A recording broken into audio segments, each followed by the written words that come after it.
Thank you, Mr. Chairman, Ranking Member. Appreciate you holding this hearing. Mr. Becker, I'd like to start with you and turn the conversation to what seems to be an apparent failure of supervision by the San Francisco Fed.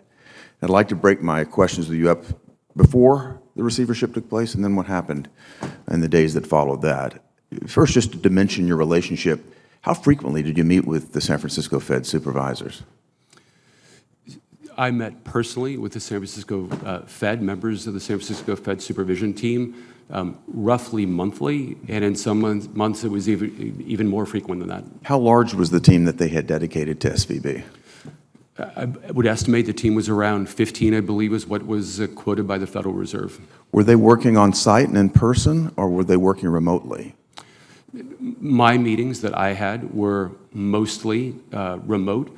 And that really was a carryover from the pandemic and the remote work that took place, and the fact that SVB had a hybrid structure, so we were working mostly remotely as well. What about in the weeks and the days leading up to the receivership? Did anything change with respect to on-site, in-person supervision?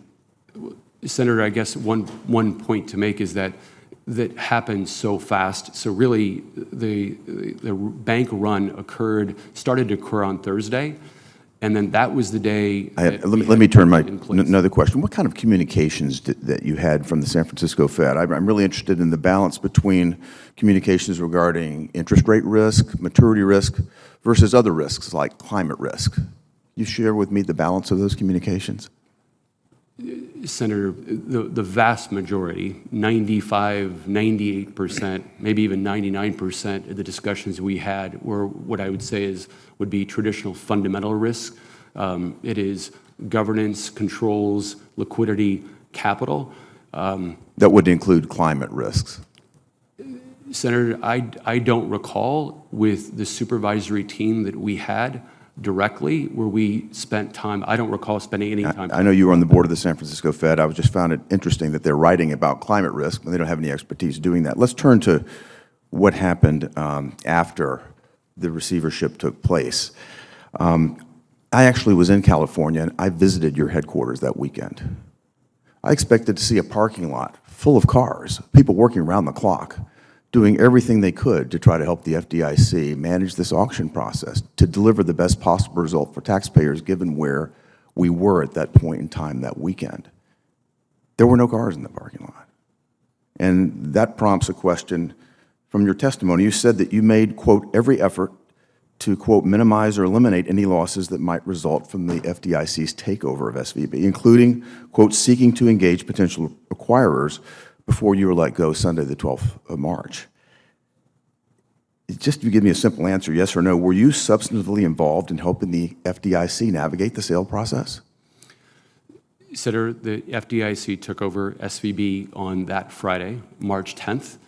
I offered several times to engage potential acquirers to run through a list of the names or priorities who I believe would be the most likely. Did they ever consult you? You said you offered, but did the FDIC consult with you? They did not. That's amazing. I want to turn to you, Mr. Shea. We're running out of time here. By public accounts, on March the 9th, Signature Bank had $4.5 billion in cash, over $26 billion in marketable liquid securities, and roughly $25 billion in borrowing capacity.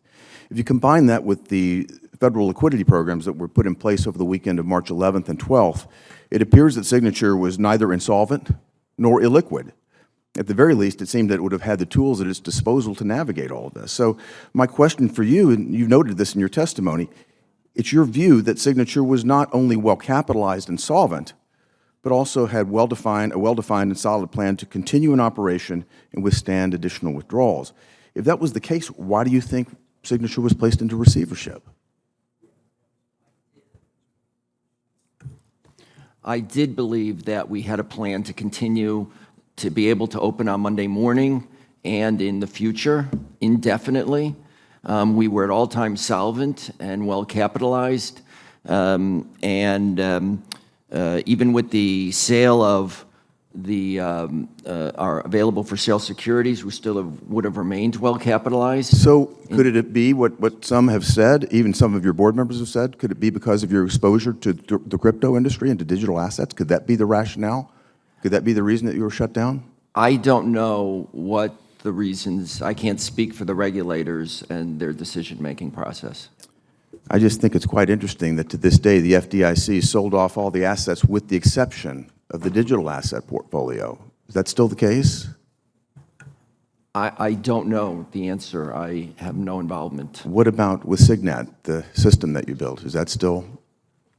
I Has that do been not launched? know what happened to it. Okay, thank you, Mr. Chairman.